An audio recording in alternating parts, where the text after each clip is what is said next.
of this made any logical sense.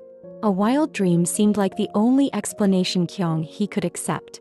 But the moment he saw her, standing right in front of him, he found himself hoping that this was all real. Kyung Hwi's weird behavior, however, completely freaked Nabi out. To her it looked like harassment. She started hurling insults, convinced he was some kind of pervert.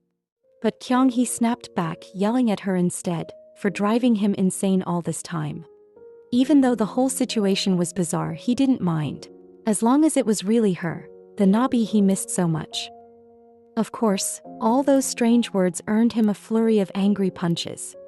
And that's when Kyung Hwi finally understood. This wasn't a dream, because Nabi's punches, they hurt like hell.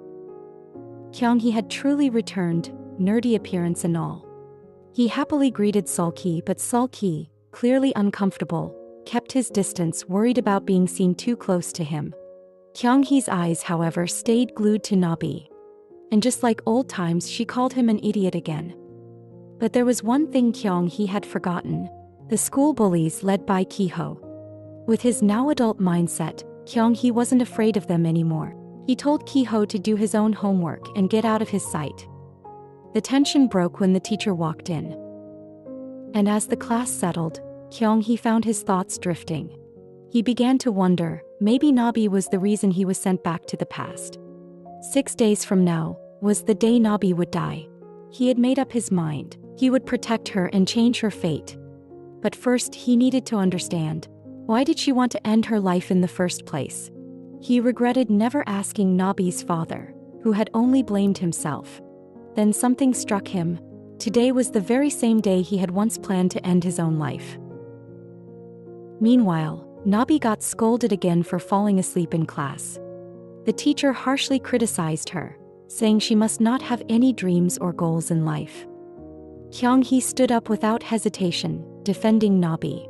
He claimed that if students were sleeping, maybe the fault lay in the teacher's boring lessons. Everyone was stunned by Kyung Hwi's boldness. He had just told a teacher to self-reflect. That dramatic moment ended, of course, with another punch from Nabi.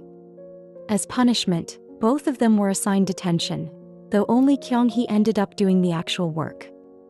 While they were alone, Nabi gave her take on the situation. She believed Kyung Hwi had done all that just to impress her. To her it was a bribe, so she wouldn't report him for harassing her that morning.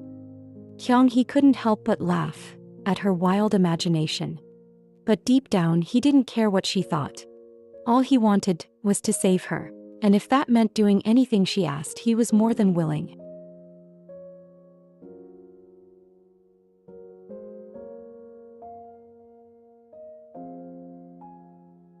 The first thing Nabi demanded from Kyung was for him to stay at least 3 steps away from her.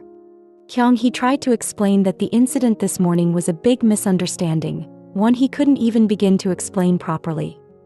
Just then, Sulky appeared, dramatic as ever, shocked to hear that Kyung Hwi had once planned to end his life. Sulky even offered to reveal their secret friendship to everyone.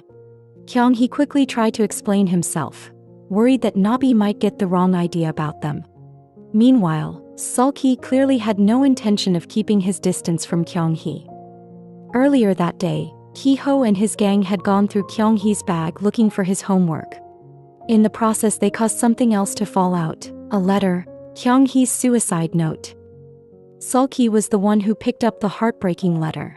Still, he remained hesitant, afraid of being seen too close to Kyung Hwi. After school, Kyung Hwi realized something.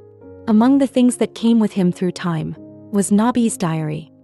He couldn't help but read through every page. One name kept showing up, Ji-nook, the man Nabi wrote about the most. Just as he finished reading, the writing on the pages suddenly began to vanish right before his eyes. It was happening because, at that very moment, Nabi was writing a new entry about him.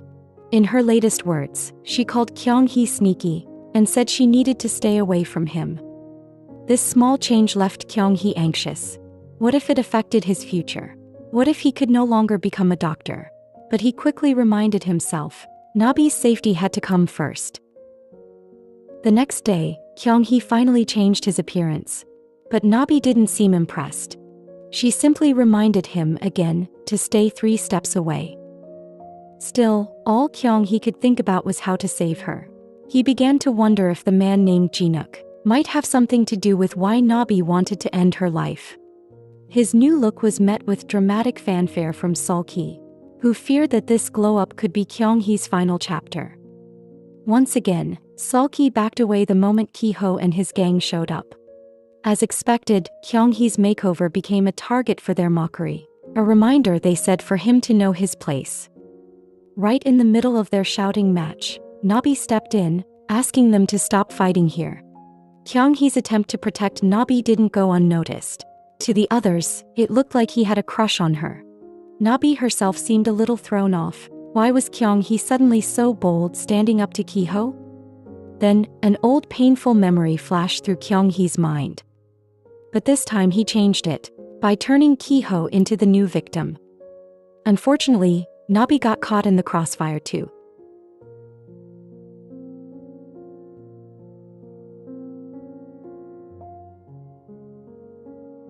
Kyung Hwi quickly took Nabi to the nurse's office and checked her condition with the precision of a doctor. But his concern was cut short by Nabi, who told him he was overreacting. Meanwhile, the whole incident had actually been a setup, a trap planned by Ki-ho meant just for Kyung Hwi. Now that it failed, his anger turned back toward the same target. Ki-ho and his friends still couldn't understand what was going on with Kyung Hwi lately, his sudden boldness, his attitude. And once again, Ki-ho warned him to be careful outside of school. Later, Kyung Hwi overheard that Nabi had suddenly gone home early. She had gone to meet the man, Jinuk. But this time, Jinuk seemed fed up. He didn't want to talk anymore, tired of Nabi's guilt-driven attempts to clear the air about what happened. He even scoffed at the idea that Nabi thought he dated her friend because he genuinely liked her. To Kyung Hwi, the pieces were starting to fit. Maybe Jinuk was